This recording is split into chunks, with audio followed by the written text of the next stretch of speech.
Hello YouTube. Today's video presentation is going to cover the color fast testing of the Scarlet Red from Rit Dye. As you may recall in the previous episode, we did have Scarlet Red tested on a towel dowel. This is the finished product. It is sort of a light, very light reddish color. And this is the cherry red, which is going to be the second or maybe even a third layer. Now, this gives you also a good example of why you want to have a smooth surface, because you will have little patches like this that may not necessarily get covered up, as well as over here on the Scarlet Red patch. In any case, I'm going to go ahead and just wanted to demonstrate what the outcome of that was. Now, what I'm going to go ahead and do is put the first coat, and I'm going to go ahead and show you how I'm going to go ahead and do this. Now, in this case, because the Scarlet Red was not actually watered down, I'm going to go ahead and use it straight. Again, this is going to serve as my base coat for the product to be applied on. So I am wearing gloves, a glove rather, and I'm going to go ahead and put the camera down so you can see as I'm placing the product, the actual finish on here. Now, because this is water-based, you will notice that it does sort of bubble up because of the fact that it is water-based, whereas oil-based stain will go right into the wood grain a lot faster. But again, that is done a little bit differently. The same idea. The only thing is again, water and oils do not mix at all. If you're going to add in kind of dye like the Rit, what you're going to need to do is basically use it in powder form and reduce it in conjunction, or really break it down, not necessarily reduce it, with the use of acetone.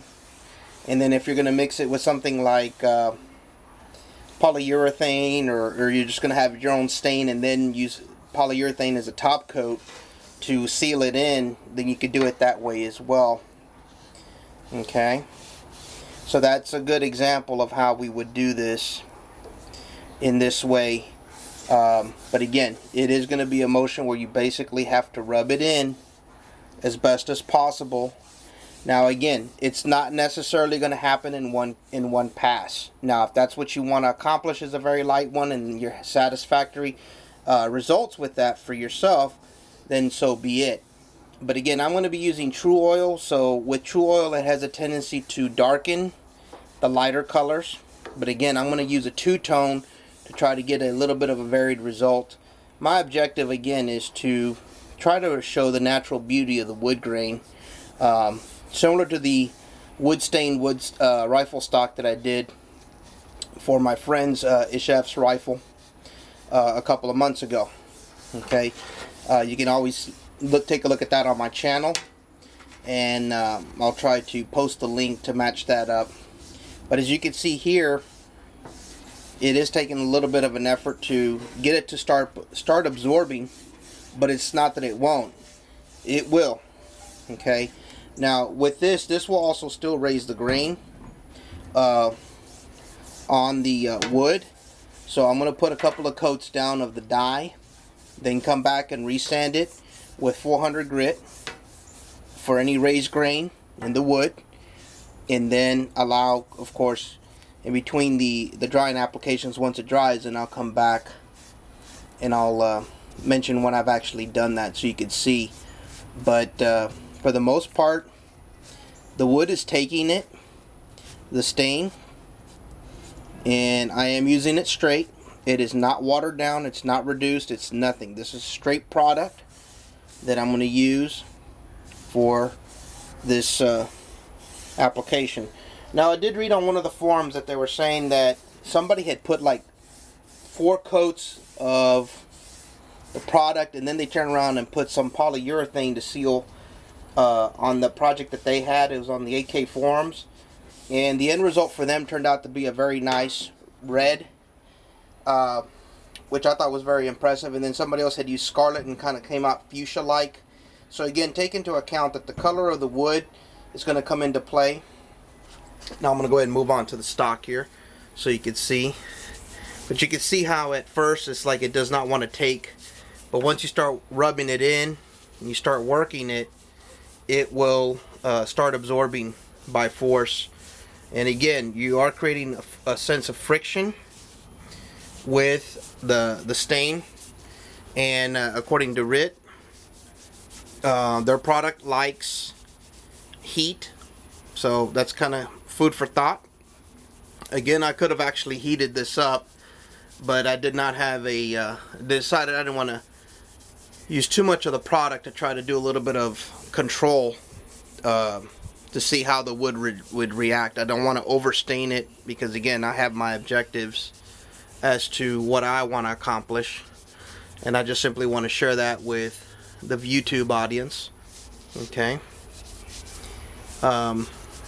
Some areas like this area right here in the grip surface did not necessarily clear up very much, and there was apparently I suspected there were some cartouche markings that weren't coming out, but needless to say, there was really nothing there. It was just like somebody had scribbled here, and I'm not sure if they did it for the purposes of trying to provide a better surface area for traction, for gripping, so to speak.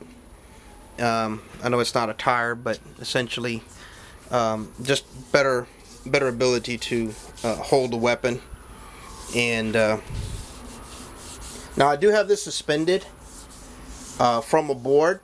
I do have the end cap actually facing up, as you can see there, and I'm going to go ahead and bring it down.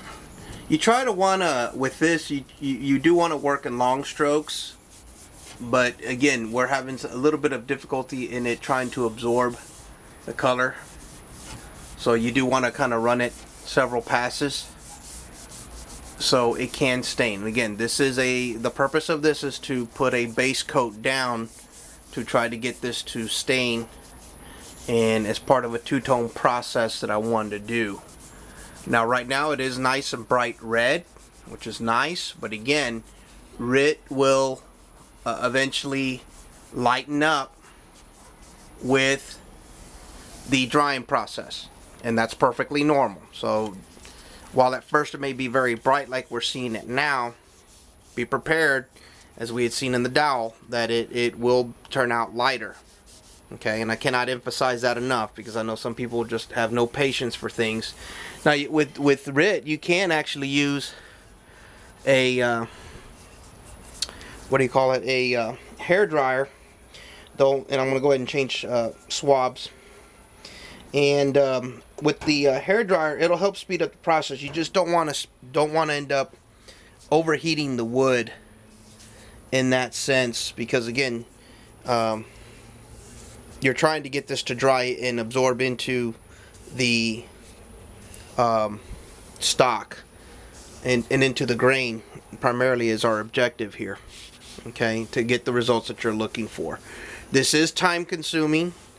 Again, there is a lot of patience involved with doing something like this. You cannot hurry this project up. If you want to do it a lot quicker, you could have done it with oil stains.